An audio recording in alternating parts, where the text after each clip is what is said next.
සුබ දවසක් මම ප්‍රසවහන ආයුර්වේද විශේෂඥ වෛද්‍ය රොහාන් ලියනගේ අද අපි කතා කරන්න බලාපොරොත්තු වෙන්නේ මන්සරු සායන වලට පැමිණෙන පුරුෂයන්ට තියෙන ප්‍රශ්න ගැන. එතකොට අපි සාමාන්‍යයෙන් යුවලක් මන්සරු සායනට පැමිණෙනකොට අපි දන්නවා දැන් අද කාලේ වෙනකොට මන්සරු භාවයට කාන්තා හේතු වගේම පුරුෂ හේතු 50% බලපානවා.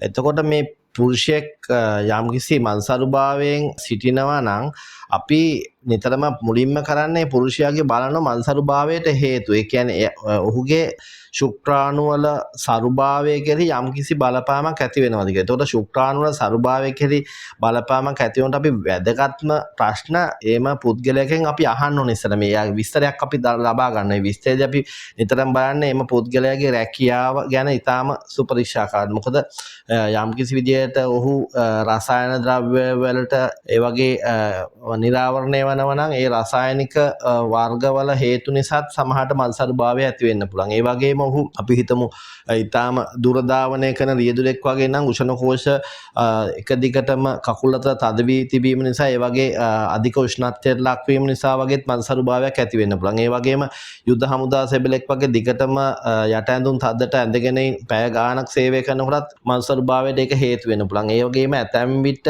අපි සමහර විට මේ පුද්ගලයාගේ පහුගිය කාලවකවානු වලදී විශේෂයෙන්ම තරුණ අවදියේදී කම්මුල්ගාය වගේ රෝගී තත්ත්වවලට ලක් වෙලා තියෙනවා. ඒ වෛරස් කම්මුල්ගායේ තියෙන ඒ වෛරස් ආසාදනයේ වෘෂණ කෝෂ වලට ගිහිල්ලා ධාතු වල ශක්තිය අඩු වෙන්න පුළුවන්. ඒ වගේම ඔහුගේ අපි බලන්න ඕන මානසික ආතතිය ගොඩක් නිදි මරණ කට්ටියගේ මානසික ආතතිය වැඩි කට්ටියගේ ඒ කට්ටියගේ ගොඩක් කරාට මන්සරුභාවයට ඒ ශුක්‍රාණු අඩුවීම හේතු වෙනවා. අපි දැකලා තියෙනවා ටයර් නිෂ්පාදන කම්හලවල වැඩ කරන කට්ටිය ඉන්නවා. ඒ කට්ටියගේ ටයර් වල ඒ හදන ඉතා සියුම් අංශු කුඩු ඉතාම සැරයි ධාතු ශක්තිය අඩු වෙලා තියෙනවා. ඒ වගේම ඇතම් පුරුෂයන් ඉන්න ගොඩක් වෙලාවට අධික ලෙස කිමිදුම් කරන කට්ටිය ඩීප් සී ඩයිවිං ඒ වගේ. එතකොට ඒ වගේම විවිධ විකිරණ වලට ලක් වෙන කට්ටිය විශේෂයෙන්ම ඔය එක්ස්රේ වලට ගොඩක් ලක් වෙන කට්ටිය ඒ වගේම අධික ලෙස මුහුදේ ගමන් කරන කට්ටිය ඒ වගේම අපි දන්න දුරකථන ජාලවල ගොඩක් වෙලාවට ඒ කුළුණු වල සාන්ද්‍රණය ඉතාම වැඩි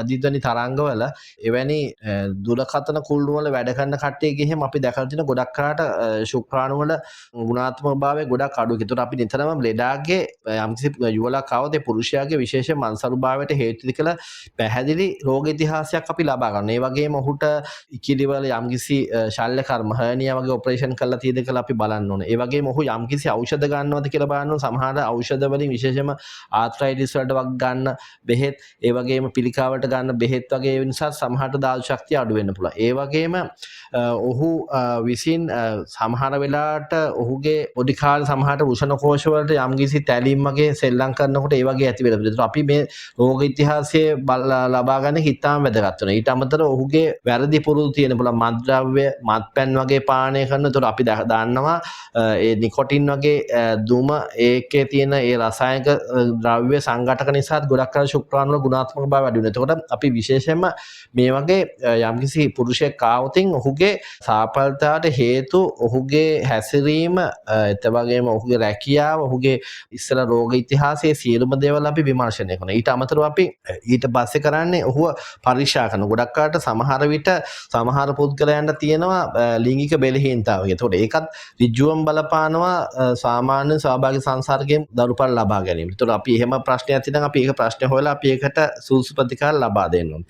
ඊට අමතර වෙනවා මේ කට්ටියක අපි බලන ගොඩක් වෙලාවට ශුක්‍රාණු නියදයක් අපි පරීක්ෂා කරලා බලන විශේෂයෙන්ම පුරුෂයාගේ සරුභාවය බලන්න. ඒතකොට මේ ශුක්‍රාණු නියදය අපි ප්‍රධාන වශයෙන් බලන්නේ ශුක්‍රාණු වල ප්‍රමාණය බලන්න. මොකද ප්‍රමාණය අඩුම තරමින් මිලිලීටර් 1.5කට වඩා වැඩි වෙනවා. ඊට වඩා අඩු නම් ඒ කියන්නේ මිලිලීටර් 1.5ක් වෙන තේ හැන්දකින් 3 එකක් විතර වගේ ප්‍රමාණය. ඊටත් වඩා අඩු නම් පිට වෙන ප්‍රමාණය ගොඩක් වෙලාවට ඒ ප්‍රමාණය මදි ගර්භාෂය හරහා ගමන් කරලා නාලයේ කෙළවර පිහිටි ඩිම්බේ වෙතේ ශුක්‍රාණු ගමන් කරන. එතකොට නිතරම එහෙම අඩුකමක් තියෙනම් අපි ගොඩක් කරලා සැක කරනවා ඔහුගේ නිෂ්පාදනය වෙන ශුක්‍රාණු ප්‍රමාණය මදිද කියලා. ඒතර මොකද එහෙම වෙන්න පුළුවන් හේතුව තමයි ගොඩක් වෙලාවට ඔහුගේ වෘෂණ කෝෂවල තුල තියෙන වෘෂණවල ගැටලු වෙන්න පුළුවන්. සමහරට එහි නාලවල අවහිරතාව වෙන්න පුළුවන්. එහෙම නැත්නම් වෘෂණ පුංචි වෙලා තියෙන පුළුවන්. ඒ වගේ ගැටලුවක් වෙන්න පුළුවන්. ඒතකොට ශුක්‍රාණු වල පරිමාව කියන එක ඉතාම වැදගත්. ඒ වගේම ශුක්‍රාණු වල සාන්ද්‍රණය ඉතාම වැදගත්. මොකද සාන්ද්‍රණය කියන්නේ ඒක සාමාන්‍යයෙන් අඩුම තරමින්